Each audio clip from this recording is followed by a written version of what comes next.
Adventure Time has 283 episodes, but these 3 are the scariest of all time. Starting off with number 3, No One Can Hear You. A deer wreaks havoc in the Candy Kingdom by aggressively licking the candy people. This should be funny. It's just licking, right? But the way it moves, too fast, too unnatural. Like a predator playing with its food before the real horror begins. Finn and Jake step in to stop it, but things go horribly wrong. The deer flings Jake away and then viciously breaks Finn's legs before knocking him unconscious. Finn wakes up in a hospital bed, confused and alone. Strangely, no one responds to his calls. Determined to find out what's going on, he gets into a wheelchair and explores the now eerily abandoned Candy Kingdom. Soon he finds Jake, who appears disoriented and is digging through the trash for food. Jake, bandaged and acting strangely, insists that everyone is just hiding to throw him a surprise birthday party, even though Finn has no memory of this. A classic case of denial at maximum levels. Imagine waking up in an abandoned city and your first thought is, they must be planning a surprise party for me. Jake, still convinced everyone is planning his birthday party, leads Finn to a makeshift home made of junk.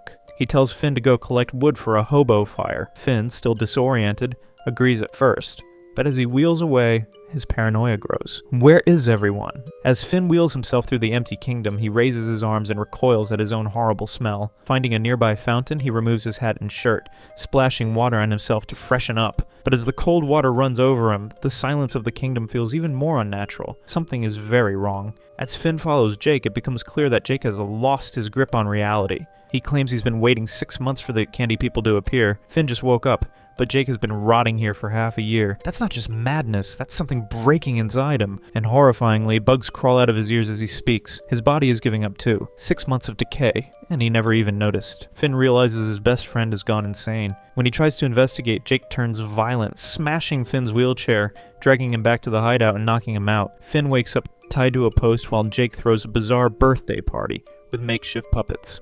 Thinking quickly, Finn tricks Jake into untying him by pretending to play along. Proof that even in survival situations, social manipulation works wonders. The moment he's free, Finn makes a run for the sewers with Jake in hot pursuit. Once inside, Finn discovers a terrifying sight. The missing candy people are stuck to the walls with a mysterious orange goo. As Finn tries to make sense of it, Jake arrives, still convinced it's all part of his party. Finn knocks some sense into him, literally, snapping Jake out of his delusions. But just when they think they understand what happened, Peppermint Butler reveals the true horror. It wasn't Jake who trapped the candy people, it was the deer. The deer suddenly appears, standing on its hind legs in a disturbingly human-like posture, and in the creepiest moment yet, it removes its hooves, revealing human hands. This moment is pure nightmare fuel. It was pretending to be an animal. So what the hell is it really? A battle breaks out, and after a struggle, Finn and Jake manage to knock the deer unconscious and flush it away in the sewer.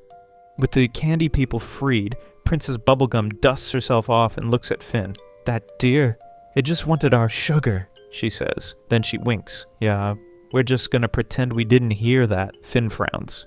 Something about that wink doesn't sit right with him. Jake carries everyone, and they float away on the balloons tied around him, holding onto each other by their legs. This episode taps into the fear of reality breaking down. Finn wakes up in a world that looks normal but feels wrong, triggering a deep sense of isolation and paranoia. Jake represents how the mind copes with trauma. His brain is so shattered that it fabricates a comforting lie. But when you live in a lie for too long, can you ever escape? The deer is the embodiment of the uncanny, and something that should be normal but is subtly terrifyingly wrong. Its movements are unnatural, its presence is eerie, and when it finally reveals human hands, it breaks the unspoken rule of reality. This moment is a psychological violation. It forces the viewer to question what they've been looking at this entire time. By the end, the biggest horror isn't the deer itself, it's the lack of answers. Who was the real monster? The deer? Jake's broken mind? Or the possibility that none of it was real to begin with? Which now brings us to number 2, Blank-Eyed Girl. Finn and Jake are eating pizza at Pizza Sassy's while listening to the 5th anniversary edition of Starchy's paranormal radio show. The episode features a call from a banana guard who reports seeing a blank-eyed girl, along with other callers reporting similar eerie sightings. Jake gets visibly uncomfortable, dismissing Starchy as a fraud, while Finn stays intrigued. On their way home through the forest, the two joke around, trying to scare each other, until they hear something neither of them made. Panicked, they rush home and barricade themselves inside. When they finally check outside, a blank-eyed girl is standing at their door. Freaked out but trying to stay rational, they open the door again, but she's gone. Classic horror logic. If I ignore it, it can't hurt me. Then Jake sees her staring at them from another window. Now fully terrified, they try to rationalize what's happening. Finn calls Starchy, who insists the girl follows old-school vampire rules. She can't enter unless invited. Wrong. He then suggests she's a fairy and should be given cream. Imagine calling 911 and getting, "Try giving the ghost some milk." absolute nightmare. Jake tries this, but when the girl licks his thumb instead, he drops the saucer in horror. Next, Starchy tells them to play the clarinet, claiming the noise will drive her away. Wrong again! Instead, more girls emerge from the shadows and start dancing. When Jake stops playing, so do they. This moment is terrifying because it suggests they weren't just haunting them in the first place, they were responding. Desperate, Starchy declares they are undead and can be banished with his gaze of a chicken. Finn tries to cover Jake in feathers, but Jake finally snaps, calling Starchy out as a fraud. They head to the library to search for real answers, only to be briefly terrified by Turtle Princess suddenly appearing with dyed black hair. She looks up the legend and finds that blank-eyed girls appeared 5 years ago, coinciding with the start of Starchy's show. Finn realizes they are tulpas, creatures brought to life by belief. Back at home, the girls are still there. Finn ignores them, believing they aren't real, while Jake, still afraid, is completely surrounded. No matter how hard he tries to distract himself, his thoughts are infected by the girls. This is true horror, when even your thoughts aren't safe anymore. Finally, he admits they win. At that moment, the girls begin peeling off their disguises. Their contacts pop out, their hair falls away, and their bodies unravel like empty suits. Jake, panicked, picks up a phone to call the cops. Then they reveal their true forms, faceless, floating, formless entities. This creeped me out even more than the blank eyes girls. Just seeing the headless creatures like that, without a word they ascend into the night sky, disappearing. No chase, no fight, just a quiet, cosmic horror that says, "We were never yours to understand." Finn is left questioning what they just saw, while BMO simply says, "I think it was beautiful." This episode explores fear as a self-fulfilling prophecy. The blank-eyed girls exist because people believe in them, much like real-world urban legends. The more fear spreads, the more real it becomes, mirroring how anxiety and paranoia grow when fed. Jake, who refuses to believe, is the one most affected, proving that denying fear doesn't erase it, it only gives it more power. The real horror here is how the mind can create its own monsters, and once they exist, they don't just disappear, they linger. The ending is unsettling because there's no resolution, only uncertainty. And were the girls real? Were they simply projections of fear? The fact that they leave without explanation is what makes them terrifying, because it makes you realize that not all mysteries are meant to be solved, and some things that happen to you in life will never be solved. No closure, just nothing. And now, for the scariest, the Lich. Finn has a nightmare filled with strange and unsettling visions. The cosmic owl screeching, Billy kissing his lady, and the snail reading the Enchiridion. As Billy laughs, his face flickers into the Lich and back again. Then in a terrifying moment, the snail suddenly transforms into the Lich and attacks Billy. Finn jolts awake, shaken by the dream. When he tells Jake, Jake immediately calls it a premonition dream and insists they should check on Billy. Jake then casually transforms into a car and drives Finn to Billy's cave. They arrive in the middle of the night, waking Billy, who angrily asks why they're there at 3 in the morning. When Finn explains his dream, Billy's expression shifts to something unreadable. Then he asks, "Do you want to save all life from the Lich?"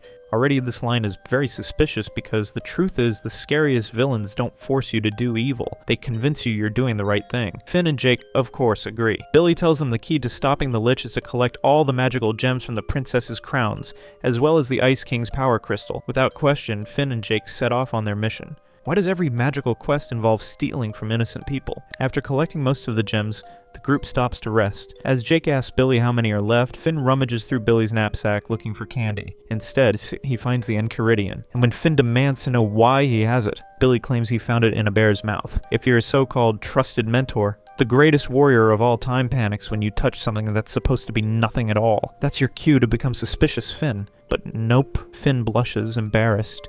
Billy tells Finn to turn the sword emblem on the cover. When he does, the book transforms, revealing a secret mechanism with 9 gem slots. As the gems fit into place, glowing holograms appear, confusing Finn and Jake. Suddenly, Billy activates another hologram using his face crystal, revealing Bucko, a strange floating guide. Bucko explains that these symbols represent all known universes and dimensions, showing how they are connected. Then he mentions the time room at the center of existence, home of Prismo, the Wishmaster. Billy declares that he plans to push the Lich into the time room, trapping him in non-existence. Finn and Jake are on board with the plan, but once again Billy's expression changes for just a moment. For the final gem, they head to Princess Bubblegum's lab in the Candy Kingdom, where she is performing some highly questionable experiments, removing and reattaching the limbs of tiny creatures. Finn crashes through the ceiling, startling her, and demands the crystal from her crown. PB, completely shocked, refuses. When Finn tries to grab it anyway, she accidentally cuts his cheek with the scissors still in her hand. For a moment, they both freeze. PB looks at Finn in horror and softly says, that was an accident. A small moment, but terrifying, because this is when we realize how far Finn is willing to go to save the world. Without hesitation, Finn takes the gem, drops her crown, and escapes with Jake. Princess Bubblegum races after them, but it's too late. Finn places the final gem in the Enchiridion, triggering a burst of light. The book begins to shake violently, turning black as its cover crumbles away. Suddenly, from behind the trees, Billy emerges. He tells Finn to hurry and bring him the book. Before Finn can move, Princess Bubblegum runs outside and screams a horrifying truth. Billy is really the Lich. A Gumball Guardian immediately detects the Lich's presence and fires a massive energy blast, partially destroying Billy's face, revealing the rotting skull of the Lich underneath. The Lich, now fully exposed, demands the book. The scary moment when you realize the person you've been helping was the villain all along, and your hero is already dead. Finn refuses. Instead, he smashes the Enchiridion with his knee. At first, it seems like Finn has stopped him, but then a massive wormhole rips open. The Lich begins to laugh. Finn has done exactly what he wanted. Finn thought he was stopping the apocalypse, but instead, he pressed the launch button. This is why panic decisions ruin everything. As the Lich moves toward the portal, Jake instinctively stretches out and grabs him, trying to hold him back. The Lich is too strong. Princess Bubblegum shouts, "Don't let go!" Finn rushes to pull Jake back, but the force of the portal is too powerful. Both he and Finn are sucked in. Then, suddenly, Finn is somewhere else.